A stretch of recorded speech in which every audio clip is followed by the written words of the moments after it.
ওম অজ্ঞান তিমিরান্ধস্য জ্ঞানাঞ্জন শলাকয়া চক্ষু উন্মীলিতং যেন তস্मै শ্রী গুরবে নমঃ।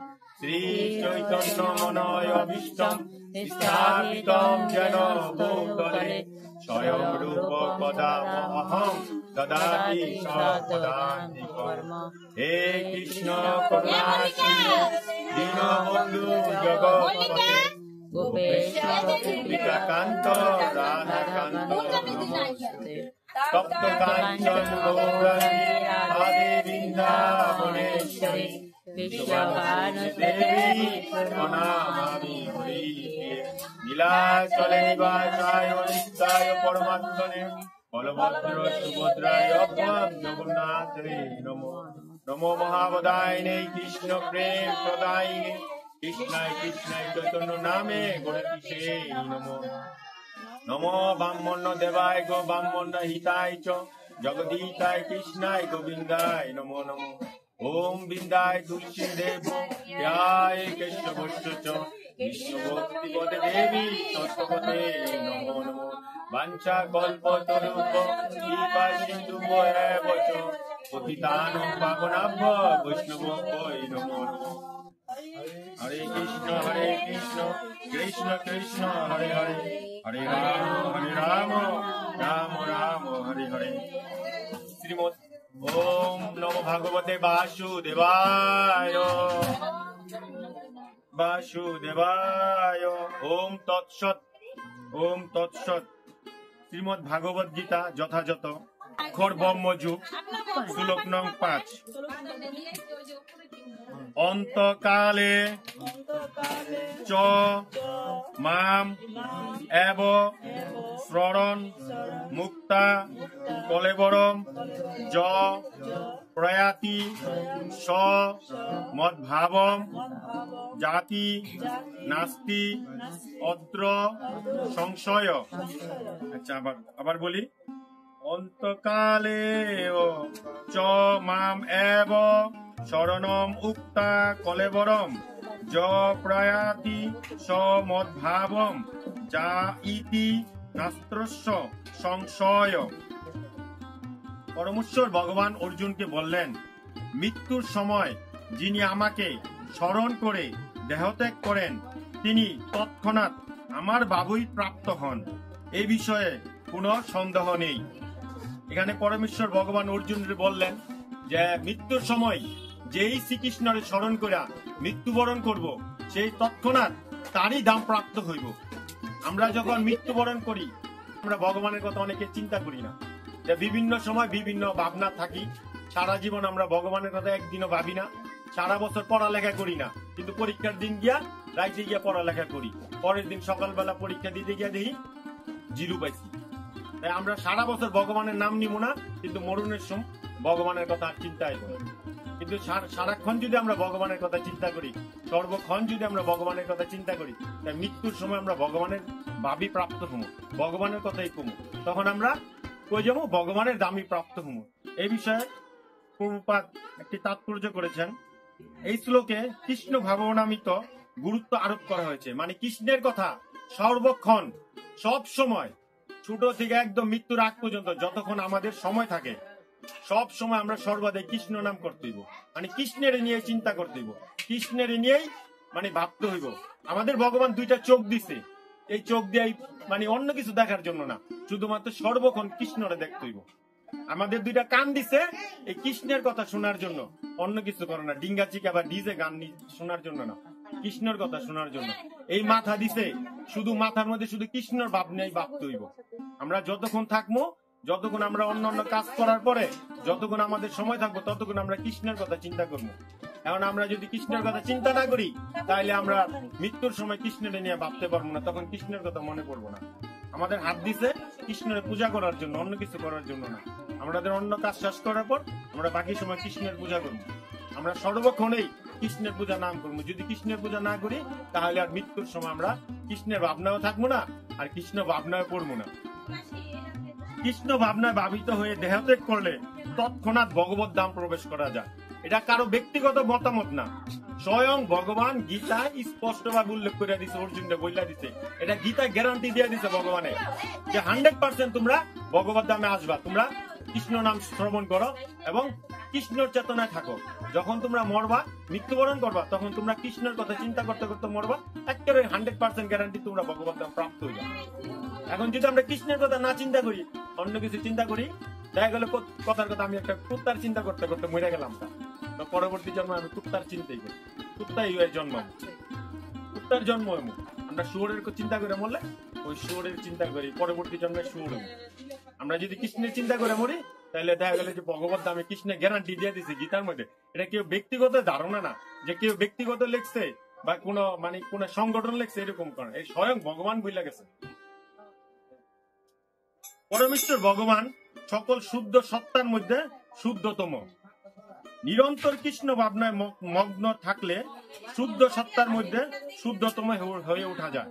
মানে আমরা যদি সবসময় কৃষ্ণের ভাবনায় থাকি, তাহলে আমরা কি ভিতরে শুদ্ধ থাকবো, মন শুদ্ধ থাকবো, কৃষ্ণের নিয়ে চিন্তাও করতে পারবো। এখানে স্মরণ শব্দটি খুবই গুরুত্বপূর্ণ। যে সমস্ত জীবেরা অশুদ্ধ, যারা কখনো ভগবত ভক্তি সাধন করেনি, তাদের পক্ষে ভগবানকে স্মরণ করা সম্ভব নয়। আমি সারাদিন বিভিন্ন কাজে জড়িত, সারাদিন আমি বিভিন্ন কাজকর্ম করি, কিন্তু কৃষ্ণের কথা একবার মনে নাই, তাহলে আমি কৃষ্ণের কথা মনে পড়বো? আর ঘুমাইতে গেলেও কৃষ্ণের কথা মনে পড়বো না, মরণের সময় তো আরো না। তাই জীবনের সূচনা থেকেই কৃষ্ণ ভাবনার অনুশীলন করা উচিত। মানে শুরু থেকে, একদম ছোট বয়স থেকে। যখন আমাদের বয়স হয়ে যাবো, তখন কবে কি এই কৃষ্ণ নাম করো, বয়স নাই, সময় হয় নাই। যখন সময় হইব তখন কি করবো? বাবা রে, পায়ে ব্যথা অনেক, ওনার মন্দিরে যাইতারি না, হ্যাঁ আডু ব্যথা, বইতে পারি না, কোমরে ব্যথা। যখন তোমার ব্যথা আছে তখন তুমি কি করছো? চোখে দেখি না, বই পড়তারি না, মালা জপতারি না, হাতে ব্যথা করে। যখন সময় আসলো তখন কি করছো? তাই জীবনের শুরু থেকে তোমার কৃষ্ণ ভাবনায় থাকতে হইব। জীবনের শেষে সার্থকতা অর্জন করতে হলে শ্রীকৃষ্ণের স্মরণ অপরিহার্য। এই জীবন সার্থক করতে হইলে, এই জীবনে যদি সফলতা আনতে হয়, এই জীবনে যদি সর্বদিকে উন্নতি সাধন করতে হয়, তাহলে সবসময় কৃষ্ণের চেতনায় থাকতে হবে। আর কারো না। পৃথিবীতে আপনি কত কিছু আছে, আপনি কারো চিন্তা করবেন না, খালি একমাত্র কৃষ্ণের চিন্তা করেন। আপনি স্বয়ং মহাদেব, ব্রহ্মা, দুর্গা, লক্ষ্মী, কার্তিক, এরা সবাই কৃষ্ণের চিন্তায় মগ্ন। আপনি দেখেন কৈলাসে সারাক্ষণ মহাদেবে মালা জপে, কার নাম জপে? কে কইতে পারবে যে কার নাম? সর্বক্ষণ ভগবতে বলা আছে, সর্বক্ষণ কৃষ্ণের নাম জপে, সর্বক্ষণ দুর্গা, সরস্বতীগণ সবাই কৃষ্ণের নাম জপে। আর আমরা মনুষ্য জাতি সবচেয়ে পৃথিবীতে পাঠাই দিছে লাথি দিয়া, যে তোরা ওই থাকতে পারবি না। ভগবানে পাঠাই দিছে গিয়ে আমরা কৃষ্ণ নাম কর। আমরা কথা দিয়েছি, যখন মাতৃগর্ভে ছিলাম তখন আমরা বললাইছি ভগবানে 7 মাসের সময় আমরা বললাইছি ভগবানে, এটা ভাগবতের কথা, যে আমরা পৃথিবীতে গিয়ে আমরা কৃষ্ণের নাম করবো, আমরা কৃষ্ণের চিন্তা করবো, কৃষ্ণের প্রচার করবো। কিন্তু আমরা আইসা পৃথিবীতে এসে সব এই জাগতিক চিন্তা দেখে সব ভুলে গেছি। কৃষ্ণের কথা যে কথা দিয়েছি ভগবানের কাছে, এটাও ভুলে গেছি। সেই জন্য শ্রীকৃষ্ণকে মনে রাখতে হলে সর্বক্ষণ শ্রীকৃষ্ণের স্মরণ অপরিহার্য। অবিরাম বারে হরে কৃষ্ণ মহামন্ত্র জপ করতে হইব। তা আমাদের যদি যে সমস্ত আমরা কৃষ্ণের কথা যদি মনে থাকবো না, তার জন্য আমাদের যেহেতু সর্বক্ষণ হরে কৃষ্ণ মহামন্ত্র জপ করতে হইব। এটাও একটা কর্ম। আগে কর্ম করে লই, কৃষ্ণ নাম করো একটা কর্ম। আপনি ঘুমাইতে যাবেন, সেটাও একটা কর্ম। আপনি ছেলেরে কাপড় পরাইবেন, ছেলেরে খাওয়াইবেন, বাজার করতে যাবেন, কাজ করতে যাবেন, এটাও কর্ম। আর কৃষ্ণের সেবা করাটা, কৃষ্ণের কর্ম, কৃষ্ণের ভজন করাটা, এটাও একটা কর্মের মধ্যেই পড়ে। শ্রী চৈতন্য মহাপ্রভু উপদেশ দিয়েছেন যে প্রত্যেকের তরুণের মতো সহিষ্ণু হওয়া উচিত। যে ব্যক্তি হরে কৃষ্ণ কীর্তন করবেন, তার অনেক রকম বাধা বিঘ্ন আসতে পারে। তা সত্ত্বেও এই সমস্ত বাধা বিঘ্নগুলি সহ্য করতে তাকে অনবরত হরে কৃষ্ণ কৃষ্ণ কৃষ্ণ হরে হরে, হরে রাম রাম রাম হরে হরে কীর্তন করে যেতে হবে, যাতে জীবনের অন্তিম কালে যিনি কৃষ্ণ ভাবনামৃতের পূর্ণ সুফল লাভ করতে পারেন। তাই মহাপ্রভু যখন আইছিল, তখন মহাপ্রভু সারা পৃথিবীতে একটাই মন্ত্র দিয়ে গেছে, যে কৃষ্ণের চিন্তা করার জন্য তোমরা সর্বক্ষণ হরে কৃষ্ণ কৃষ্ণ কৃষ্ণ হরে হরে, হরে রাম রাম রাম হরে হরে এই মহামন্ত্র জপ করো। তোমাদের আর কোনো কিছু করা লাগবে না। আমরা পূর্ব সত্য যুগে, ত্রেতা যুগে বা দাপর যুগে অনেক কিছু মানে কৃষ্ণের চিন্তা করার জন্য অনেক কিছু করতে, কিন্তু কলি যুগে মহাপ্রভু আইসা মানে একটা জিনিসে বললে গেছে তোমরা কৃষ্ণ নাম করো, কৃষ্ণের চিন্তা করো, কৃষ্ণের বিশ্বাস করো, যে ভগবান যে আছে সেটা তোমার বিশ্বাস করতে হবে। ভগবানের প্রতি পূর্ণ আস্থা থাকতে হবে, পূর্ণ প্রেম থাকতে হবে, পূর্ণ ভালোবাসা থাকতে হবে। এই সম্বন্ধে একটা মানে একটা গল্প আছে, বৃন্দাবনের একটা গল্প আছে। আপনি বৃন্দাবনে এক সাধু আর কি তো পাঠ করতেছিল, তো গ্রামের মধ্যে পাঠ করতেছে, তো এখন সবাই তালা তুলা দিয়া পাঠে আইসা সবাই শুনতেছে সাধুর গল্প, মানে সাধুর পাঠ শুনতেছে।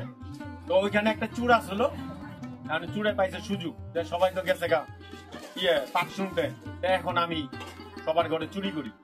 মানে এক ঘরে চুরি করতেছে, এর মধ্যে চূড়ে পাঠকের কথা আবার শুনতেছে। তো জুড়ে জুড়ে পাঠক পড়তেছে, তো পাঠকের কথা শুনতেছে। তো পাঠকে বলতেছে যে তোমরা কি গরিব, পৃথিবীর সর্বোচ্চ ধনী ব্যক্তি থাকে বৃন্দাবনে যার নাম কৃষ্ণ, তার চেয়ে ধনী ব্যক্তি পৃথিবীতে কেউই নাই, তার চেয়ে শক্তিশালী, তার যে ঐশ্বর্য, তার যে সম্পদ, মানে পৃথিবীতে এর চেয়ে বেশি সম্পদ আর কেউ নেই। চুরে তো শূন্য আই হ্যাঁ কি কয়, এত বড় ধনী আর আমি আইছি ফকিরের বাড়ি চুরি করতে, কৃষ্ণের বাড়ি কই, কৃষ্ণের ঠিকানার জন্য ওই পাঠকের পিছনে দৌড়াইতেছে। তো পরের দিন সকালবেলা পাঠকের যে রাস্তাটা যাইব ওইখানে গিয়ে দাঁড়ায় রয়েছে। তখন পাঠকে দৌড়ছে, প্রভু আপনি যে কইলেন কালকে যে কৃষ্ণ এত বড় লোক, এত ধনী, এত সম্পদশালী, তো কৃষ্ণের বাড়ি কই আমার কোন ঠিকানা কোন? এটা আবার কোন পাগল আইছে? এটা তো কৃষ্ণ তো দাপর যুগে কি হয়ে গেছে, লীলা করে লাইছে, এটা তো কলি যুগ। এই যুগে তো মনে মনে কইতাছে আর কি, চুরের কয় না, আর চুরে কাকি কইবেন ঠিকানা না আমি চাকুটা মেরালাম আপনারে। তারপর ডরের ঠিকানা কইছে, কৃষ্ণ বৃন্দাবন নন্দগ্রামে থাকে। চুরে কইছে প্রভু আপনার অনেক অনেক ধন্যবাদ। এই চুরে এই নন্দগ্রাম গেছে, খুঁজতে খুঁজতে ঠিকানা লইতে লইতে এই নন্দগ্রাম কৃষ্ণের বাড়ি বাইর করছে খুঁজিয়া। এখন দুপুর বেলা সকালবেলা যখন কৃষ্ণে যাইবো, সন্ধ্যাবেলা যখন আইবো, আর বাড়িতে দাঁড়ি করতে পারবো না, রাস্তায় দাঁড়াইছে চাকু চুক্কু লইয়া, কৃষ্ণের আজকে আটকামো, আজকে কৃষ্ণের যা আছে সব স্মরণ করে নিয়ে যাবো। এখন কৃষ্ণের তো সব কিছু কইরাইছে, স্বর্ণ গয়না যা আছে অনেক ধন সম্পদ কইরাইছে, জিনিসপত্র কইরাইছে। চুরে গিয়া কৃষ্ণের গিয়া চাকু ধরছে, এই কৃষ্ণ যা আছে সব দেন আমার, সব চুরি করে নিছে নিয়া। এরপর আবার বাড়িতে এসে পড়ছে কৃষ্ণ, মানে বাড়িতে এসে চুরে অনেক বড় লোক হয়ে গেছে গা, অনেক ধনী হয়ে গেছে গা। চুরে আবার এমনি আবার ওই যে উপকার করছে, পাঠক ঠিকানা দিয়ে দিছে, তো পাঠকরা আবার খুঁজে বাই করছে। এখন তো চুর অনেক বড় লোক, মানে পাঠকরে কিছু দিব, সাহায্য সহযোগিতা করবো। মানে পাঠকরে গিয়ে আবার কইছে কাহিনীটা যে আমি তো আপনার ঠিকানা মতন গিয়ে কৃষ্ণেরে পাইছি, কৃষ্ণেরে পাইয়া এই যে আমি এরম এরম আমি ধন সম্পদ পাইছি, এখন আপনার আমি কিছু দিতে যাই। মানে পাঠক তো অজ্ঞান হয়ে গেছে, কি কয় এটা কৃষ্ণের উয়ে পাইবো এই যুগে, কৃষ্ণের কাছে দাপর যুগে কয় না আমি পাইছি, কয় তাহলে আমার নিয়ে চলো। মানে কৃষ্ণের ওই যে রাস্তার মধ্যে আটকাইছে ওই রাস্তায় দুজনে গিয়ে বসে রয়েছে। কৃষ্ণ আইতাছে, মানে দেখতাছে, চুড়ে দেখতাছে, কিন্তু পাঠকে দেখে না, পাঠকে দেখে না। কারণ কৃষ্ণ আইতাছে চুড়ে দেখতাছে, কিন্তু পাঠকে দেখে না। মানে পাঠকে কয় তোমার কৃষ্ণ, কয় এই যে কৃষ্ণ, কয় না আমি তো কৃষ্ণটা দেখতে পাই না। তখন পাঠক চুড়ে কৃষ্ণটা জিগাইতেছে, প্রভু আমি দেখতে পাইতাছি চুর হইয়া, কিন্তু হ্যাঁ এত বড় পাঠক হ্যাঁ তো দেখতে পায় না। দেখো তোমার তো আমার প্রতি বিশ্বাস আছে, তুমি আমার চিন্তা করছো, তুমি আমার বিশ্বাস করছো যে না আমি এখানে আছি। এই তুমি কোন এলাকা থেকে আমার চিন্তা, আমারে বিশ্বাস করে তুমি এনে চুরি করতে। আজকে যদি আমার প্রতি সবার বিশ্বাস থাকতো, তাহলে পৃথিবীর সবাই আজকে এরকম পাপ পূর্ণ মানে পাপে জর্জরিত থাকতো না। আজকে যদি আমরা এই পাপ থেকে মুক্ত হইতে চাই, আজকে যদি এই পাপের থেকে করতে চাই, তাহলে মহাপ্রভু আমাকে একটাই শিক্ষা দিয়ে গেছে, হরে কৃষ্ণ কৃষ্ণ কৃষ্ণ হরে হরে, হরে রাম রাম রাম হরে। তো আজকের মতো আমি এখানে করি, আমি যদি ভুল হয় মাফ করেন, ক্ষমা দৃষ্টি থাকেন।